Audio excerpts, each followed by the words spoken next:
இங்க ஒரு பணக்கார வீட்டுல ஒரு பெண் குழந்தை பிறந்திருக்கும். அவங்க அம்மா அந்த குழந்தைய குளிப்பாட்டிட்டு இருக்கும்போது ஹஸ்பண்ட் இந்த ரூம்ல வந்து குழந்தைய செக் பண்ண டாக்டர் குழந்தைக்கு கண் பார்வையும் தெரியல, காதும் கேட்கலன்னு சொல்லிட்டாருன்னு சொல்றாரு. இதை கேட்கிற அந்த அம்மாவை ஏத்துக்கவே முடியாது. பயங்கரமா கதறி அழ ஆரம்பிச்சிட்டாங்க. அந்த பொண்ணுக்கு 8 வயசு இருக்கும்போது பசங்க சேர்ந்து அந்த பொண்ணு முன்னாடி கேன்ல கட்டி விட்டுருப்பாங்க.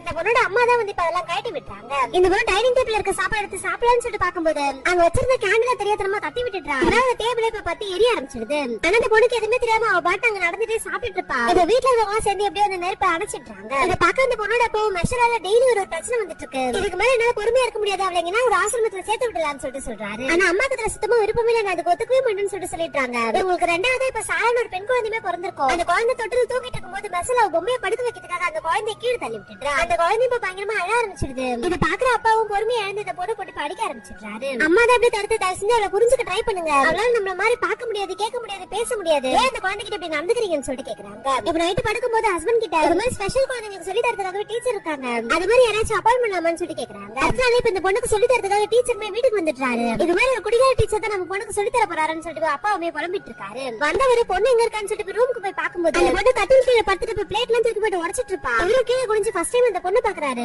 கையில இருந்து ஒரு பொம்மையோட இருக்கிறத பாக்குற இவரும் அந்த பொம்மை அந்த பொண்ணோட கையில இருந்து வெளியே எழுத உடனே அந்த பொண்ணு இப்ப வெளியே வந்துட்டா. யாரோ புதுசா வீட்டுக்கு வந்திருக்காங்கன்னு சொல்லிட்டு அந்த பொண்ணு தொட்டு தொட்டு பாத்துட்டு இருக்கும்போது அவர் போட்டு கண்ணாடி அந்த பொண்ணுக்கு பிடிச்சிருக்கும். அதனால அவரும் அந்த கண்ணாடி கட்டி அந்த பொண்ணுக்கு போட்டு விட்டுறாரு. அவரோட வாயில கை வச்சு நான் டீச்சர்னு சொல்லிட்டு சொல்றாரு. வாயை அசைக்கிறது வச்சு அந்த பொண்ணு இப்ப டீன்னு சொல்லிட்டு இருப்பா. பாக்க அந்த பொண்ணோட அம்மா ரொம்ப சந்தோஷப்படுறாங்க. நல்ல பொண்ணு இருக்கேன்னு சொல்லிட்டு சொல்லிட்டு இருக்கும்போது கையில வச்சிருக்க பொம்மையாலே ஒரு தலையில அடிச்சிடுறா. பார்த்தா அந்த பொண்ணோட இடுப்புல மணி வேற கட்டி வச்சிருப்பாங்க. அதை பாக்குறது இது எதுக்குன்னு சொல்லிட்டு கேட்கும்போது அது என்ன தொலைச்சிட்டாங்க, நாங்க இதை வச்சு கண்டுபிடிப்போம்னு சொல்லிட்டு சொல்லும்போது கோவப்பட்டவர் அந்த மணி அறுத்துட்டு என்ன மிருக மாதிரி இதெல்லாம் கட்டி வச்சிருக்கீங்கன்னு சொல்லிட்டு கத்துறாரு. இப்ப சாப்பிடலாம்னு சொல்லிட்டு டைனிங் டேபிள்ல உட்கார்ந்து இருக்கும்போது அந்த பொண்ணு ஒரு இடத்துல உட்காராம நடந்துகிட்டே இப்ப எல்லா தட்டுல இருக்க சாப்பாடுமே சாப்பிட்டு இருப்பா. இதெல்லாம் பாத்துட்டு இருந்த அந்த டீச்சர் அவங்க ஒரு தட்டுல இருந்து சாப்பாடு எடுக்க வரும்போது இப்ப தள்ளி விட்டுறாரு.